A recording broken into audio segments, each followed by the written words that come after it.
اعوذ باللہ من الشیطان الرجیم، بسم اللہ الرحمن الرحیم۔ دوستو، میرا نام ڈاکٹر ابو عبداللہ ہے اور میں انٹرنیشنل اسلامک یونیورسٹی سے قرآن، سنت اور اسلامک لاز میں گریجویٹڈ ہوں۔ آج ہم نے ایک نیا سیریز آف لیکچر شروع کر رہے ہیں، قرآن اینڈ جہاد اینڈ قتال۔ اچھا، یہ جہاد ایک بڑا ہی ویسٹ میں یا نان مسلم ملکوں میں بہت کنٹروورشل بن گیا ہے۔ یہ جو نان مسلم لوگ ہیں، یہ کوئی ایک آیت پک کرتے ہیں قرآن کی، نہ اس سے پہلے نہ اس کے بعد کو شامل کرتے ہیں کوئی چیز بیان کرتے وقت، اور یہ کہہ دیتے ہیں کہ مثلا سورہ توبہ میں ہے کہ اللہ تعالیٰ نے قرآن پاک یہ کہا ہے کہ ان کو کافروں کو جہاں پاؤ قتل کرو۔ یہ بتائیں گے جی، یہ کافروں کو قتل کرنا، یہ پہلے کیا اسکرپٹ ہے، بعد میں کیا ہے، یہ انہوں نے نہیں بتانا۔ اچھا، ایک اور بہت بڑی مس انڈرسٹینڈنگ ہے اس میں جہاد میں کہ یہ مسلمانوں کا کام ہے، یہ مسلمان ہی جہادی ہوتے ہیں۔ اگر ہم قرآن پڑھیں، تورات پڑھیں، تو حضرت موسیٰ علیہ السلام کا تفصیلی ذکر ملتا ہے کہ انہوں نے ان بنی اسرائیل کے نبیوں نے اپنی قوم کو ابھارا جہاد کے لیے، لیکن انہوں نے اپنے نبیوں کا ساتھ نہیں دیا۔ جیسے طالوت جالوت وغیرہ ذکر ہوتا ہے سورہ نساء میں، آل عمران سورہ نساء میں۔ یعنی جہاد تمام امتوں پر فرض تھا، تمام نبیوں پر سوائے حضرت عیسیٰ کے۔ عیسیٰ علیہ السلام ایک اسپیشل قسم کے، ڈیفرنٹ قسم کے نبی تھے۔ ان کی پیدائش، ان کی موت، ان کی عمر، ان کے ساتھ جو ہوا وہ بہت ڈیفرنٹ سا ہے۔ تو گو ان پہ انجیل اتری، لیکن اس میں جہاد کا ذکر نہیں ہے۔ تورات میں ہے، کلیئرلی قرآن بتاتا ہے۔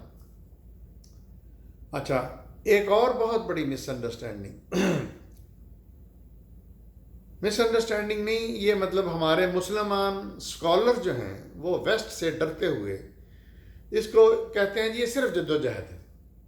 آف کورس جہاد جد و جہد سے ہی نکلا ہے، اس میں کوئی شک نہیں۔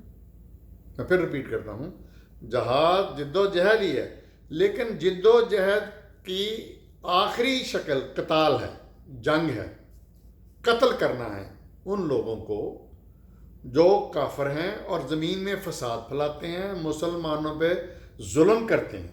بالکل اسی طرح ایک مثال دنیاوی آج کل کی میں دوں گا۔ امریکہ کے اوپر حملہ ہوا 9/11 میں، تو 3000 سے زیادہ، 3300 سے زیادہ بندے مر گئے۔ اب اس نے کیا کیا کہ اس نے تمام مسلمان ملکوں کو ادھیڑ کے رکھ دیا اس چکر میں کہ جی میرے اوپر حملہ ہوا۔ تو بالکل اسی طرح جہاد ہم سمجھیں کہ قتال سمجھیں کہ جب مسلمانوں پہ حملہ ہوگا، مسلمانوں کو ان کے گھروں سے نکالا جائے گا، ان پہ ظلم کیا جائے گا، تو جہاد فرض ہو جائے گا۔ تو جہاد آف کورس جد و جہد سے شروع ہوتا ہے، لیکن اس کا اینڈ قتال یا جنگ۔ قرآن پاک میں ہم اردو کے جو ترجمہ کرنے والے مترجمین صاحبین ہیں، انہوں نے جنگ ترجمہ کیا، حالانکہ قرآن قتال بول رہا ہے، قتل سے قتال، قتل کرو، لیکن یہ جنگ بول رہے ہیں، اس کا ترجمہ جنگ کر رہے ہیں قرآن پاک کے۔ میں نے زیادہ ترجمہ میں یہی دیکھا ہے۔ تو آف کورس جہاد کا مطلب یہ ہے کہ جو زمین پہ فساد پھیلاتی ہیں قومیں یا طاقتیں یا ممالک، جو مسلمانوں پہ ظلم و ستم ڈھاتی ہیں، ان کو گھروں سے نکالتی ہیں اور وہ ہجرت کر کے مختلف ملکوں میں دھکے کھاتے ہیں، جیسے کہ آپ آج کل دیکھ رہے ہیں مسلمانوں کا حال۔ اس کی وجہ کیا ہے؟ مسلمانوں کا حال کیوں ہے؟ کیونکہ مسلمانوں نے جہاد چھوڑ دیا، قتال چھوڑ دیا۔ آپ دیکھیں کہ نبی کریم صلی اللہ علیہ وسلم کی پوری زندگی مدینہ میں قتال میں گزری، جہاد میں گزری، جنگیں کرتے گزری نان مسلموں سے۔ خود آپ نے 26-27 دفعہ بذات خود جہاد کے لیے نکلے۔ آپ کو پتہ ہے کہ حضرت نبی کریم صلی اللہ علیہ وسلم احد میں زخمی ہو رہے ہیں، دانت ٹوٹ رہے ہیں، جبڑا اندر گھس گیا ہے۔ مطلب اب نبی کریم صلی اللہ علیہ وسلم چاہتے تو مزے سے بیٹھ کے مسجد میں دعا کرتے کہ یا اللہ مدد فرما، میں رسول ہوں تیرا، جس طرح آج کل کے مولوی ہیں کہ خود کچھ نہیں کرنا. جہاد آج کل بند ہو چکا ہے. اور یہ کس طرح بند کیا گیا ہے؟ یہ بھی گوروں کی، انگریزوں کی چال تھی کہ انہوں نے مسلمانوں کو جہاد سے دور کر دیا. ورنہ جہاد کے بارے میں حکم یہ ہے کہ کتبہ فرض کر دیا گیا، تم پر لکھ دیا گیا، تم پر فرض ہو گیا، کتبہ لکھ دیا گیا، پرسکرائب کر دیا گیا. لیکن آپ دیکھیں کہیں جہاد ہیں سوائے افغانستان کے یا کشمیر میں، پیلسٹائن میں تو وہ ان کو ہلنے ہی نہیں دیتے. تو یہ خیر میں ایکسپلین کرنے کے لیے کہ جہاد کا مطلب کیا ہے اور قتال کیا ہے، اب ہم شروع کرتے ہیں کہ قرآن میں کہاں کہاں پہ یہ قتال اور جہاد کا ذکر ہے. بسم اللہ الرحمن الرحیم، سورہ بقرہ 2 نمبر 190 آیت.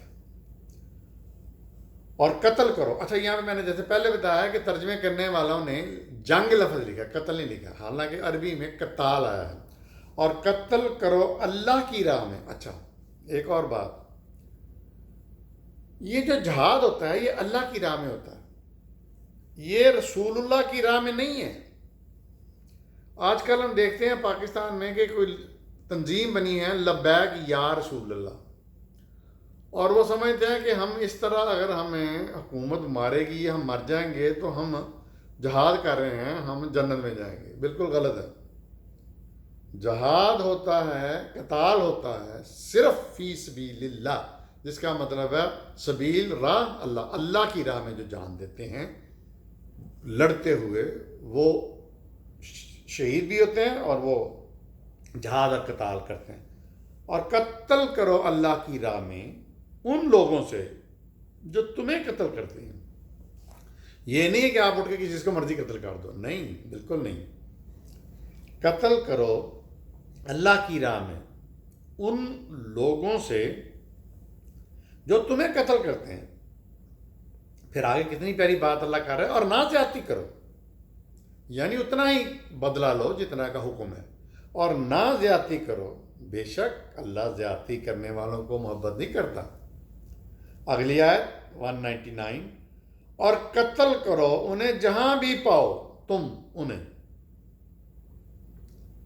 یہی آیت لے کے یہ غیر مسلم جو ہیں وہ ہندو اور انگریز اور یہ وہ عیسائی وہ مطلب بولتے ہیں، قتل کرو انہیں جہاں بھی پاؤ تم انہیں، اور نکال دو تم انہیں جہاں سے انہوں نے تم کو نکالا تھا. Very simple. یعنی اگر انہوں نے تم کو نکالا ہے تو اب تم بھی ان کو نکالو. اگر وہ تمہیں قتل کرنے کے دار پہ تو تم بھی ان کو قتل کرو. آگے کیا فرمایا؟ اور فتنہ شدید ہے قتل سے، یعنی منع کیا کہ یہ فتنہ نہیں کرنا. اور نہ قتل کرو تم انہیں مسجد حرام کے پاس جب تک نہ قتل کریں وہ اس میں تمہیں، یعنی خانہ کعبہ وغیرہ کے قریب فرمایا ہے کہ اس کے قریب قتل کی اجازت نہیں ہے. لیکن اگر وہ تمہیں وہیں پہ بھی قتل کریں تو پھر بھی تم وہاں ان کو قتل کر سکتے ہو، جب تک نہ قتل کریں وہ اس میں تمہیں. پھر اگر تمہیں قتل کریں تو تم بھی ان کو قتل کرو. یہی جزا ہے کافروں کی. 192. پھر کیا فرمایا؟ پھر اگر باز آ جائیں، یعنی وہ لوگ تمہارے اوپر ظلم اور قتل کرنے سے، تو بے شک اللہ غفور الرحیم ہے. اگلی آیت کنٹینیوس 193، اور قتل کرو ان کو حتیٰ کہ فتنہ باقی نہ رہے. کیونکہ کافر لوگ فتنہ پھیلاتے ہیں، تو ان کو اس وقت تک قتل کرو جب تک فتنہ ختم نہ ہو جائے اور ہو جائے دین صرف اللہ کا. پھر اگر وہ باز آ جائیں تو زیادتی نہ کرو، مگر یہ کہ صرف ظالموں پر. 194 اگلی کنٹینیوس آیت، ماہ حرام ہے بدلے ماہ حرام کے، اور حرمتیں اور قصاص، پس جو کوئی زیادتی کرے تم پر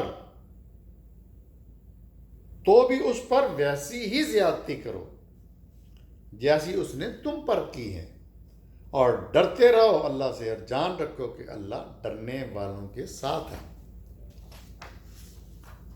آگے 217 آیت، یہ بقرہ ہی چل رہی ہے، لمبی صورت ہے. سوال کرتے ہیں تم سے حرمت والے مہینے کا کہ اس میں قتال کرنا کیسا ہے. کہو قتال کرنا ان مہینوں میں بڑا گناہ ہے، ٹھیک، لیکن اللہ کی راہ سے روکنا اور کفر کرنا اس میں، مسجد حرام میں، اور نکالنا اہل حرام کو وہاں سے، اس سے بھی بڑا گناہ ہے اللہ کے نزدیک، اور بڑا فتنہ ہے قتال سے بھی زیادہ۔ قتال جمع ہے قتل کی۔ تو اللہ تعالیٰ یہ کہہ رہے ہیں، کسی نے سوال کیا تھا نبی صلی اللہ علیہ وسلم سے کہ حرمت والے مہینوں میں قتال جائز ہے؟ اللہ کہتا ہے اس میں قتال کرنا گناہ ہے، لیکن اگر کافر لوگ تمہیں اللہ کی راہ سے روکتے ہیں مسجد حرام میں آنے سے اور نکالتے ہیں اہل حرم کو وہاں سے، تو یہ اس سے بڑا گناہ ہے اللہ کے نزدیک، اور بڑا فتنہ ہے قتال سے بھی، اور وہ تمہیں قتل کرتے جائیں گے یہاں تک کہ تم کو تمہارے دین سے پھیر دیں گے اگر ان کا بات چلے۔ آگے 266 میں فرمایا، اور قتل کرو اللہ کی راہ میں، اور جان لو اللہ سننے والا اور علم رکھنے والا ہے۔ اچھا، جیسے میں نے پہلے کہا تھا کہ تورات میں بھی ہے، اور وہی اللہ نے قرآن میں دہرایا ہے کہ حضرت موسیٰ علیہ السلام نے جہاد کا حکم جب ان کو دیا گیا،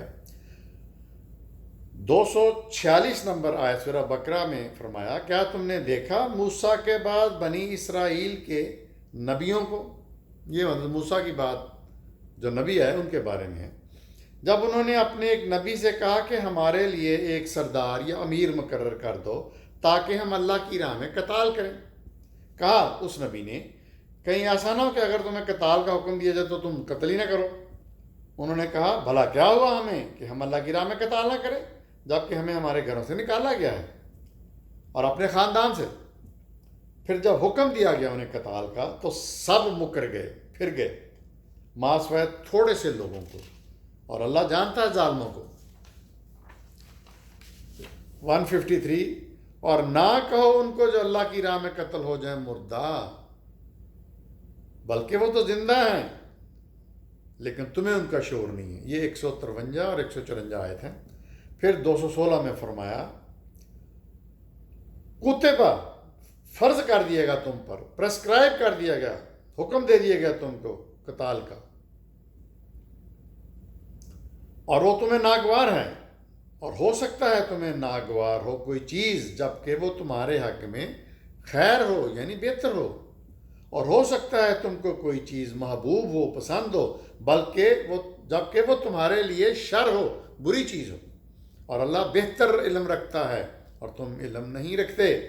یعنی اس آیت میں قتال کو، جہاد کو فرض کر دیا گیا، لیکن ہم نے بلا دیا، آج کل کوئی جہاد نہیں ہوتا، کوئی قتال نہیں ہوتا۔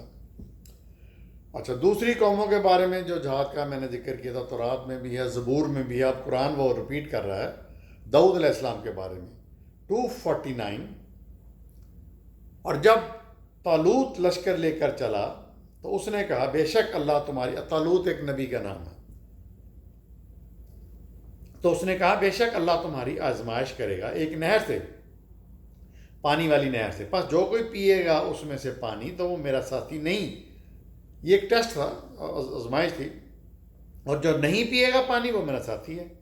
پھر جب نہر سے پار ہوا وہ خود اور اہل ایمان جو اس کے ساتھ تھے تو کہنے لگے کہ نہیں ہم میں مقابلے کی طاقت، آج مکر گئے جالوت اور اس کے لشکر سے۔ اور جو لوگ سمجھتے تھے کہ انہیں اللہ سے ملاقات کرنی ہے، کہ بارہا ایک چھوٹا سا گروہ بڑے گروہ پر غالب آیا ہے اللہ کے حکم سے۔ اللہ بتا رہے ہیں کہ جو ایمان والے تھے چھوٹا گروہ وہ غالب آ گیا بڑے گروہ پہ اللہ کے حکم سے، اور اللہ صبر کرنے والوں کے ساتھ۔ 250، اور جب وہ مقابل آئے جالوت اور اس کے لشکر کے تو دعا کی، اے ہمارے رب فیضان کر ہم پر صبر کا، اور ہمارے قدم جما، اور ہمیں کافروں پر فتح عطا فرما۔